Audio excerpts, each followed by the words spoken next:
Халық қайырымдылық қоры ұсынады.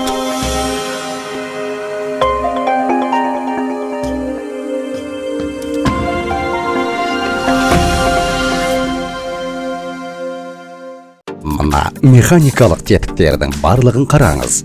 Сіз оларды тіпті механикалық беріктік талаптарын ескере отырып жобаласаңыз да, олар қажу деп аталатын құбылыстың салдарынан істен шығуы мүмкін. Тарих барысында жобалау кезіндегі көптеген қателіктер материалдың қажу факторын ескермеудің салдарынан туындайтын болған. Қажу дегеннің не екенін түсіну үшін мына металл сымға қарайық. Оны екі бөлікке бөлу қажет делік.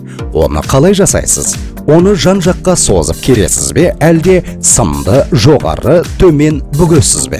Әлбетте, сіз екінші нұсқаны таңдайсыз. Өйткені бұл әдіс бірінші жағдайға қарағанда азырақ күш жұмсауды талап етеді. Бұл қажудан бұзылудың танымал үлгісі. Сонымен материал қажудан қалай бұзылады? Бұл сұраққа жауап беру үшін сымның көлденең қимасында кернеудің қалай өзгеретінін жақынырақ қарастырып көрелік. Сымды төмен қарай иетін болсаңыз, оның бойында бүгілу кернеуі пайда болады. Жоғарғы бөлігінде созылу, ал төменгі бөлігінде сығылу пайда болады. Сымды түзеткенде оның қимасында ешқандай кернеу болмайды. Сымды жоғары қарай ию кезінде оның жоғарғы бөлігінде сығылу, ал төменгі бөлігінде созылу пайда болады. Егер уақытқа қатысты нүктеде кернеуді бақылайтын болсақ, ол келесідей өзгереді. Кернеудің уақытқа қатысты тербелуі. Бастапқыда бұл нүктеде кернеу оң болады.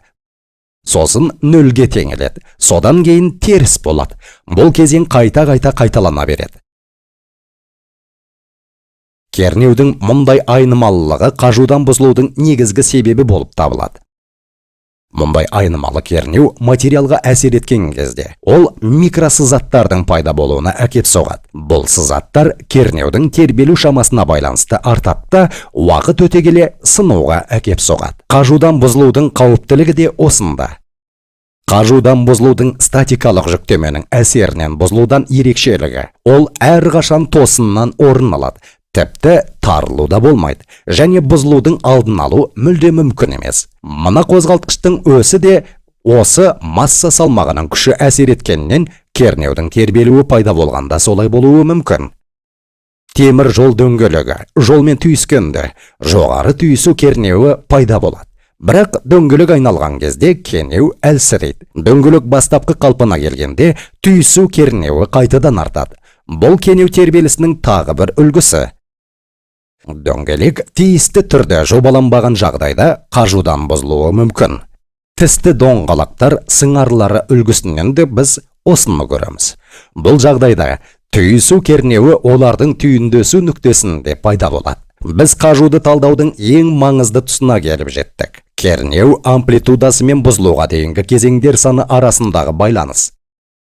Кернеу амплитудасы төмендеп кетсе не болады?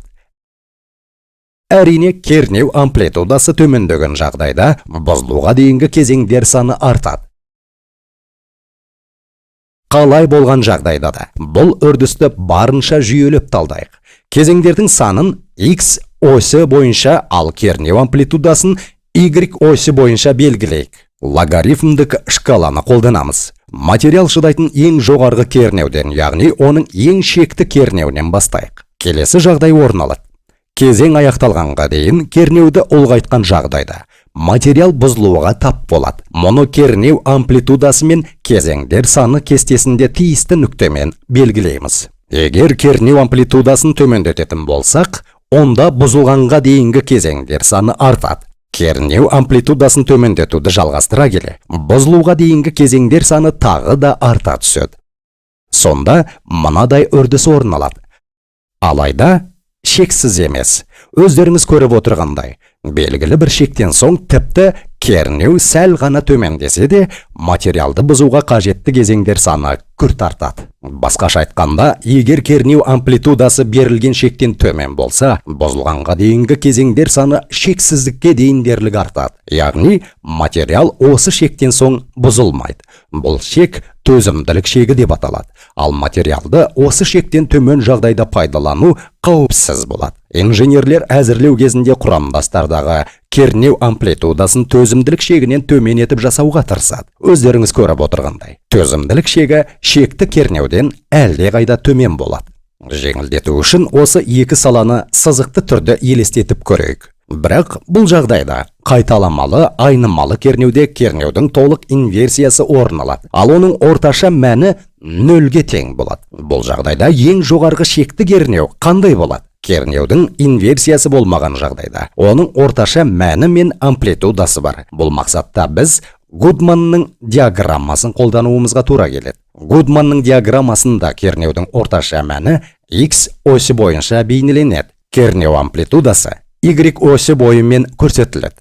Біз орташа мән нөлге тең болса, кернеудің қауіпсіз шегі төзімділік шегімен сәйкес келетінін білеміз. Кернеудің амплитудасы нөлге тең болған кезде жағдай статикалық жүктемеге сай болады. Осылайша, созылудың қауіпсіз шегі дегеніміз созылу кезіндегі беріктік шегі, ал сығылудың қауіпсіз шегі дегеніміз сығылу кезіндегі беріктік шегі. Гудман талдауына сәйкес, барлық басқа жағдайлар үшін кернеудің қауіпсіз амплитудасы осы нүктелерді біріктіретін түзулерде жатыр. Сонымен, біз осы диаграмманы қолдана отырып, кернеудің белгілі бір орташа мәні үшін кернеудің ең жоғарғы болуы мүмкін қауіпсіз мәнін таба аламыз.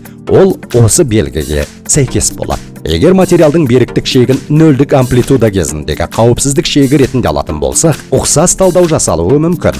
Бұл Содерберг диаграммасы деп аталады. Әдетте, Гудман талдауы барынша қолайлы болып табылады. Қажудан бұзылу феноменін жақсырақ түсіну үшін сіз басқа да бейне жазбаларды көрсеңіз болады. Назарларыңызға рахмет.